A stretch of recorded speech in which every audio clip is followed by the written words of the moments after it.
Rəbbimizə xahiş edirik dərsimizə xeyir dua ver, məzhət eşitmək üçün, anlamaq üçün sənin müqəddəs adından dua edirik. Amin. Beləliklə, əziz tələbələr və dinləyicilərimiz, bu günlərin növbəti qanuna baxacağıq. Bu da Məsihin qanunu adlanır. Lütfən açın bibliyalarınızı Qalatlara məktub 6-cı fəsil. Və burada qeyd olunur, 2-ci bənd, Qalatlara 6:2. Burada yazılıb ki, bir-birinizin yüklərini daşıyın və bu yolla Məsihin qanununu icra edin. Bir-birinizin yüklərini daşıyın və bu yolla, baxın, Məsihin qanununu icra edin. Amin. Bilirsiniz, maraqlıdır ki, məhz bu parçada Məsihin qanunu açıqlanır. Çünki elə söhbət də ondan gedir ki, bir-birinizin yüklərini daşıyın. Çünki Məsih özü də belə yaşadı, əslinə qalsa. Gəldi ki, bizim yüklərimizi öz üzərinə götürsün. Əgər xatırlayırsınızsa, Məttan İncili 11:28. İsa Məsihin dəvəti buydu. Ey bütün yorğunlar və yükləri ağır olanlar, mənim yanıma gəlin, mən sizə rahatlıq verərəm. Səmalardan gəldi ki, bizim yükümüzü daşısın və sonra da biz bu yer üzündə, Biblia öyrədir ki, indi onun əvəzinəyik. O göylərə çəkiləndən sonra onun əvəzinəyik və onu təmsil edirik. Biz də Tanrı istəyir ki, bir-birimizin yükünü daşımaqda fəal olaq. Müqəddəs yazı bizi ruhlandırır buna. O bizim yükümüzü daşıdı, Rəbbisa, biz də bir-birimizi. Və bilirsiniz, Peyğəmbər Yezekilin yazdığı yadıma düşür, 3-cü fəsil, Yezekil 3:15-ci bənd. Deyilir ki, orada yaşayanların yanına gəldim və onların yaşadıqları yerdə qaldım. Oldu, yəni onların dərdinə şərik oldum. Nədən keçirdilərsə, mən də keçdim. Və dostlar, bax, bu günləri bu qanunu təşkil edən əsaslara baxacağıq və heyrətamizdir, Məsihin qanunu xristian həyatının zəruri bir qanunudur. Və gəlin diqqətlə baxaq, həmən bu Qalatlara, deyərdim ki, 6-cı fəsildə 1-ci bənddən 5-ci bəndə kimidir, yəni açıqlama verilir. Nə yazılıb burada? 1-ci bənddən Qalatlara 6:1. Qardaşlar, əgər bir adam düşsə, siz ruhanilər onu həlimlik ruhu ilə bərpa edin. Düşsə, yəni günah etsə, hansı bəlada təqsirkar olsa, oldu. Siz də sınağa düşməmək üçün özünüzə fikir verin. Bir-birinizin yüklərini daşıyın və bu yolla Məsihin qanunu icra edin. Çünki əgər kimsə heç olduğu halda özünü əhəmiyyətli sanırsa, özünü aldadır. Qoy hər kəs öz əməlini yoxlasın və onda başqasının etdiyi ilə deyil, yalnız öz etdikləri ilə fəxr edəcək. Çünki hər kəs öz üzərinə düşən yükü daşımalıdır. Oldu və bu parçada həm deyir ki, bir-birinizin yükünü daşıyın. Həm də deyilir ki, öz üzərinə düşən yükü daşımalıdır. Bunu da açıqlayacağıq bugün. Amma Məsihin qanunu, dostlar, budur ki, biz həqiqətən bir-birimizin yüklərini daşımağa bacaraq. Və bir neçə şeyə fikir verin. Birincisidir, əgər kim düşübsə, günah edib, səhv edib, ona mühakimə yox. Ancaq siz ruhanilər, yəni ruhani olan adamlar, bu sözləri qeyd edin, ruhani olmaq, həlimlik ruhunda olmaq və niyyət odur ki, insanı bərpa etmək. Oldu, onun yanı gedirik ki, bərpa edək və yükü daşımaq üçün.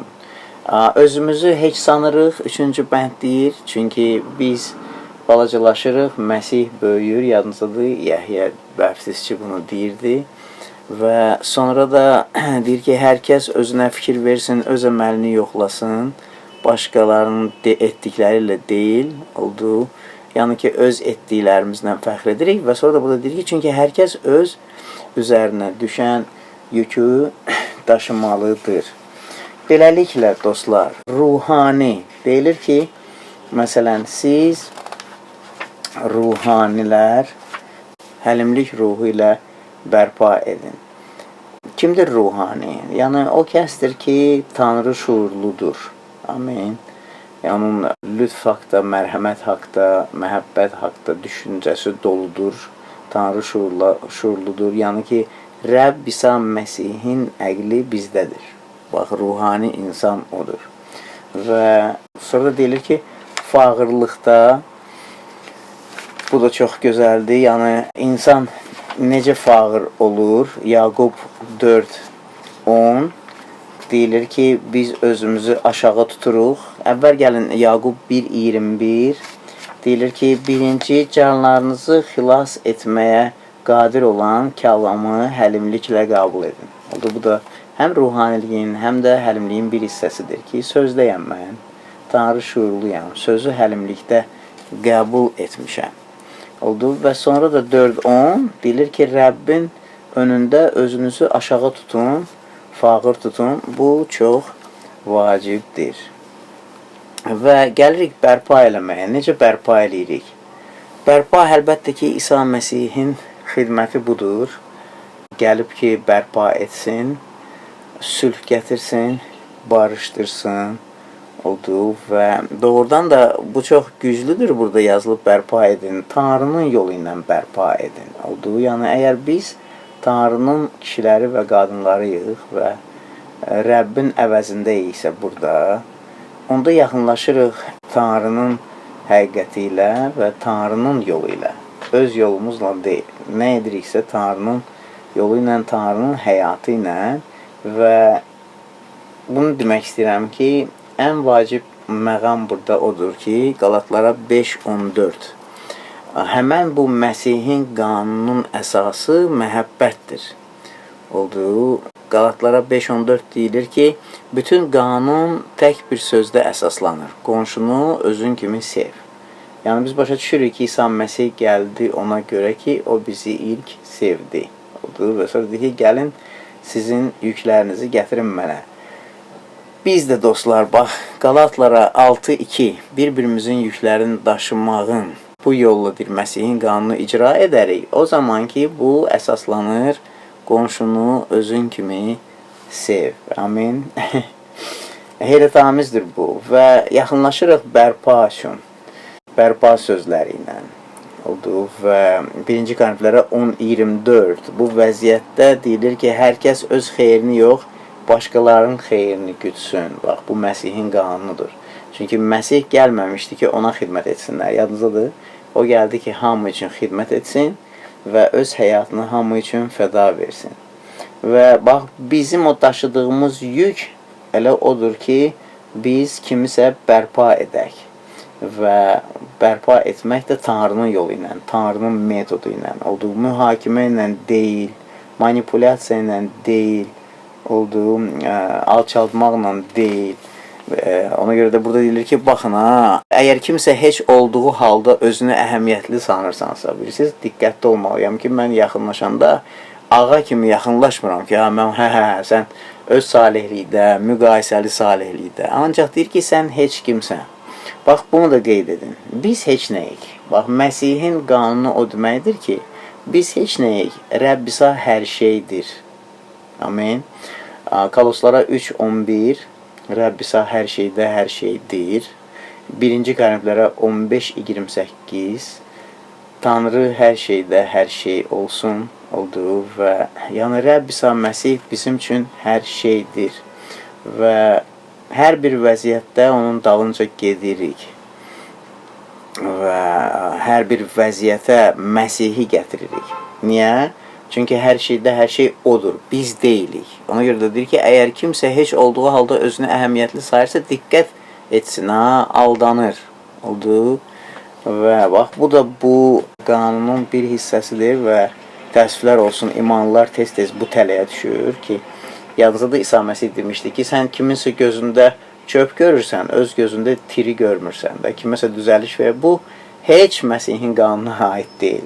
Məsihin qanununda deyilir ki, o kəslər ki, ruhanidirlər, yəni Tanrı şuurludular. Həlimlik ruhu oldu, Rəbbin sözündə qəbul ediblər. Həlimlikdə özlərini də aşağı tuturlar və yaxınlaşırlar. Və hazırdılar ki, o yükü daşısınlar. Yəni ki, bərpa, barışıq, zəif əllərə qüvvət vermək oldu və daha çox onun xeyri haqda düşünürəm, nəinki özüm haqda. Bilirsiniz, çox maraqlıdır ki, necə İsa Məsih göstərir ki, biz İsa Məsihlə, Bibliya göstərir ki, biz İsa Məsihlə bir boyunduruq altındadır və odur bizim yükümüzü daşıyan oldu. Onun üçün də bilir ki, mənəm də sizin yükünüzü daşıyan, bunun üçün də görəcəksiniz ki, boyunduruq hasandır oldu. Onun yükü doğrudan da hasandır. Mətta 11:28-dən 30-a kimi. Bax, biz də elə dostlar öyrənirik. Bax, yük daşımaq, bərpa etmək, barışıq gətirmək, barışıq xidmətidir. Yəni ki, biz Tanrının sülhünü qəbul etmişik özümüz üçün və onu başqaları üçün aparırıq, başqaları üçün və kömək edə bilərik başqa insana ki, Tanrı ilə sülhü olsun. Amin. Heyritamizdir bu. Və Qalatlara 5:13 deyir ki, qardaşlar, siz azadlığa dəvət olunmusunuz, amma bu azadlığı cismani təbiət üçün fürsətə çevirməyin, lakin bir-birinizə məhəbbətlə qulluq edin. Oldu, bax, bu da Məsihin qanunun əsasıdır. Çox maraqlıdır. 14-cü bənd. Çünki qanun tək bir sözdə əsaslanır, qonşunu özün kimi sev. Maraqlıdır ki, necə 13-cü bənddə əhd-i cəhəddin 4 ruhani qanunu qeyd olunur ki, biz keçmişik. Baxın, deyilir ki, siz azadlığa dəvət olunmusunuz. Hansı azadlığa dəvət olunmuşuq? Kamil azadlığa. Yadınızdadır? Kamil azadlığın qanunu. Sonra deyilir ki, bunu cismani təbiət üçün fürsətə çevirməyin. Hansı qanundan söhbət gedir? Günah və ölüm qanunundan. Oldu. Lakin bir-birinizə məhəbbətlə qulluq edin. Bu da şahzadə məhəbbət qanunundan danışır. Oldu. Və sonra da əlbəttə ki, Məsihin qanunundan danışır. Heyrətamizdir bu.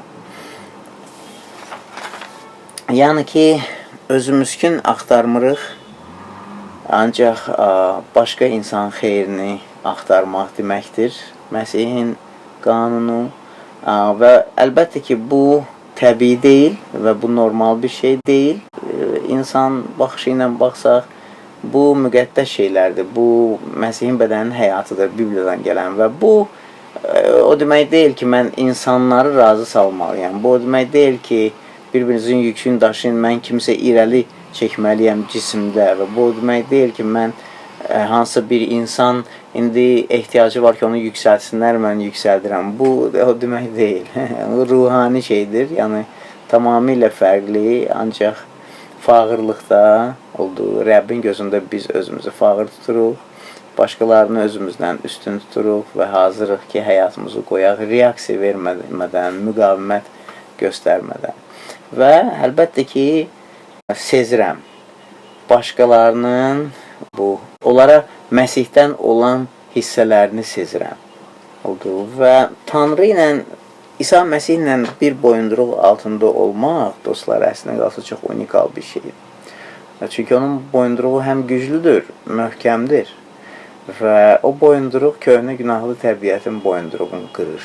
Oldu. Dünya sistemin boyunduruğunu qırır, demonların boyunduruğunu qırır və ki, biz rahatlıq tapaq. Yalnızca Mətta 11:28 deyir ki, gəlin və rahatlıq taparsınız. Yəni, orada ayıb yoxdur, orada təqsir yoxdur, orada ittiham yoxdur. Yəni, dostlar, bax, bu qanun haqda bu qədər və Məsihin qanunu imanlının əksər həyat sahələrinə təsiri var. Oldu. Biblia deyir ki, biz buna çağırılmışıq, dəvət edilmişik. Qalatlara 2 ki, məhəbbət, şahzadə məhəbbət qanunu yerinə yetirək və 1-ci Korinflərə 12:26 deyilir ki, əgər bir üzv əzab çəkirsə, biz də onunla əzab çəkirik. Əgər o sevinirsə, biz də onunla bərabər sevinirik. Yəni, Tanrı çox istəyir ki, biz həssas olaq insanlara. və insanlar üçün vəsatət edək. Bax, yük var. Oldu, yük daşımaq bu oldu. Vəsatət edirik. Çünki bizdə Rəbbin şəfqəti var və 1-ci Korinflərə 3:7 deyilir ki, bu məhəbbət hər şeyə dözər. Oldu, hər şeyə tab gətirər. Başqa sözlə yükünü daşıyar. Və maraqlıdır, düşünürdüm Qalqofa haqda ki, bəli, Qalqofa barışıq yeridir və həmçində o elə bir yerdir ki, harada nəinki bizi Rəbb təmizlədi, həmçində ürəklərimizdə olan yükləri Rəbb isə aradan götürdü. Amin. Başa düşürsünüz? Və bunun üçün də, bax, biz bir-birimizin yükünü daşıyanda, bir-birimizə təsəlli, ruhlandıranda, Tanrının həyatı ilə bölüşürük. Oldu, Tanrının xeyirxahlığı ilə, şəfqəti ilə, qayğı, yəni biz diqqətliyik kiminsə həyatına. Çünki İsa Məsihi təmsil edirik. Bax, bununla Məsihin qanunu yerinə yetiririk. 1-ci Salonikilərə 5:14 də yadıma düşür. Orada yazılıb ki, avaralara nəsihət verin. Cəsarətsizləri ruhlandırın. Zəiflərə yardım edin. Hamıya qarşı səbirli olun. Görürsünüzmü? Nə qədər hissələrdən ibarətdir həmən bu İsa Məsihin qanunu. Və sonra da burada bir dənə də fraza var, nə qədər yadımdan çıxmır. Deyir ki, çünki hər kəs də öz üzərinə düşən yükü daşıyacaq. Yəni ki, üzərimizə düşən elə yük budur. Başqalarını bərpa etmək Tanrının yolu ilə. Olduğu özlərimizə düşən yük, yəni ki, biz hələ belə yaşamırıq yer üzündə. Tanrı istəyir ki, biz fərq getirək başqalarının həyatında. Olduğu, bax, heyrətamizdir bu ki, hər kəs öz yükünü daşıyacaq. Yəni ki, bizim yükümüz odur ki, barışdırmanı gətirək, bərpanı gətirək, ruhlandırma gətirək, olduğu Rəbb İsa Məsihə yönəldək ki, insanlar Tanrının həyatını qəbul etsin. Amin. Gəlin dua edək. Rəbb İsa minnətdarıq bu parçaya görə, bu qanuna görə kömək elə ki, biz həyatımızda Məsihin qanunu yaşaya bilək. Sənin sözünə görə, sənin həyatına görə İsa Məsih müqəddəs adıyla dua edirik. Amin.